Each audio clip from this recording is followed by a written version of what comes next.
Good Morning Business. Le débat. Et le retour probable de la rigueur budgétaire en Allemagne, ça signifie quoi pour nous, Nicolas Dose? Alors il y a la question de la rigueur budgétaire, mais il n'y a pas que ça quand même dans l'accord de coalition qui se dessine. Il y a des raisons pour les Français d'avoir des points.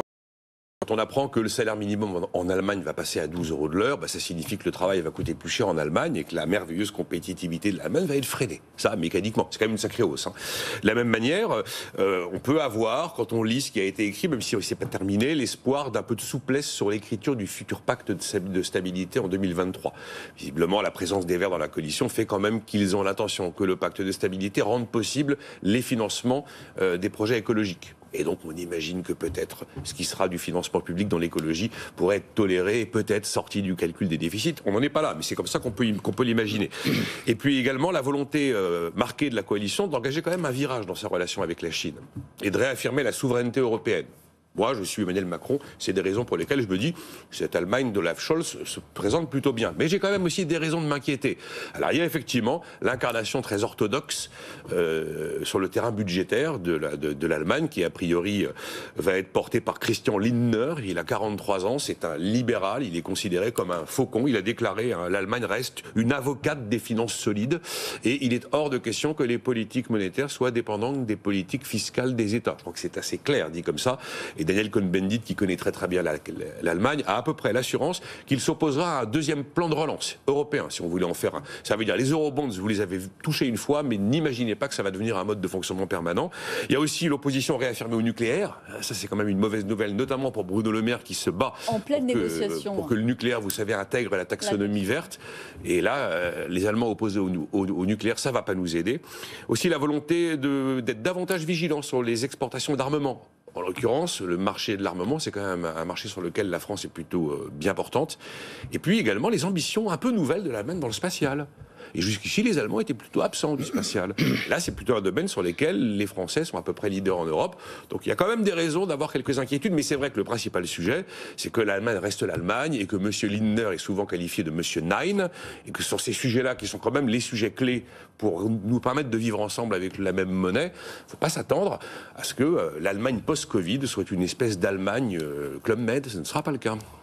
Jean-Marc Daniel, est-ce qu'il faut s'inquiéter? Est-ce que la France doit s'inquiéter? Est-ce qu'il y a Non, la France doit se rassurer. Il va y avoir enfin des gens de l'autre côté du Rhin qui vont être capables de dire aux Français... Il l'était. Enfin, ils ont fini par accepter ce plan de relance européen qui est une aberration intellectuelle et économique.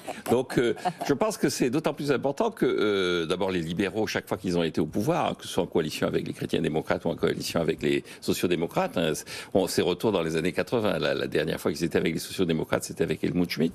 Et donc, les libéraux ont toujours été très attachés à l'orthodoxie monétaire et budgétaire. Mais indépendamment de l'Allemagne, il y a deux autres pays où en ce moment il y a des gouvernements qui changent. Je ne parle pas de la Bulgarie qui est dans une situation un peu plus compliquée, mais en Suède, le ministre des Finances est devenu Premier ministre et cette jeune femme n'a pas pu faire vivre son gouvernement plus d'une journée. 8 heures, voilà, on exactement. s'est retrouvés dans des... Alors là, elle se rapproche de la France, mais de la France de la 4e République. 8 heures, c'est la France des années 50. Et donc, pourquoi? Parce que elle avait consenti à ce qu'on augmente les retraites, qui était une demande d'un des partis de la coalition, les écologistes, et un parti centriste, proche d'ailleurs du parti libéral allemand, a dit non, il n'en est pas question. Maintenant, on doit s'engager dans une procédure de réduction systématique du déficit budgétaire, sachant que le taux d'endettement de l'Allemagne est de 40%, de la Suède est de 40%, 70% d'Allemagne, 40% de dette publique rapportée au PIB en Suède. En ce moment même, à Prague, il y a un nouveau gouvernement qui se met en place.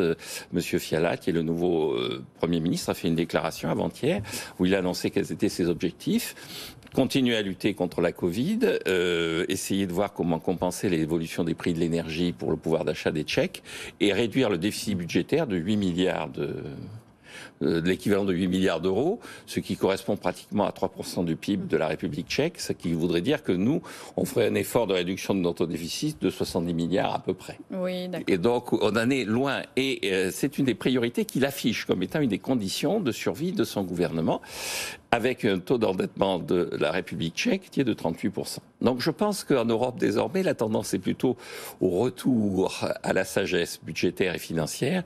Et donc nous ne devons pas nous en inquiéter, nous devons nous en réjouir et faire en sorte que la présidence de l'Union européenne, qui sera assurée par la France l'année prochaine, soit l'occasion d'entériner cette réjouissance. Je suis plus inquiet des orthodoxies budgétaires de pays qui sont membres de la zone euro que d'autres, quand même. Enfin, les frugaux ont leur mot à dire. Ils sont signataires du traité de Maastricht et ils ont leur mot à dire. Les Tchèques, effectivement, sont dans une position un peu à part. Mais ça fait rien, ils ont leur mot à dire. Merci, messieurs.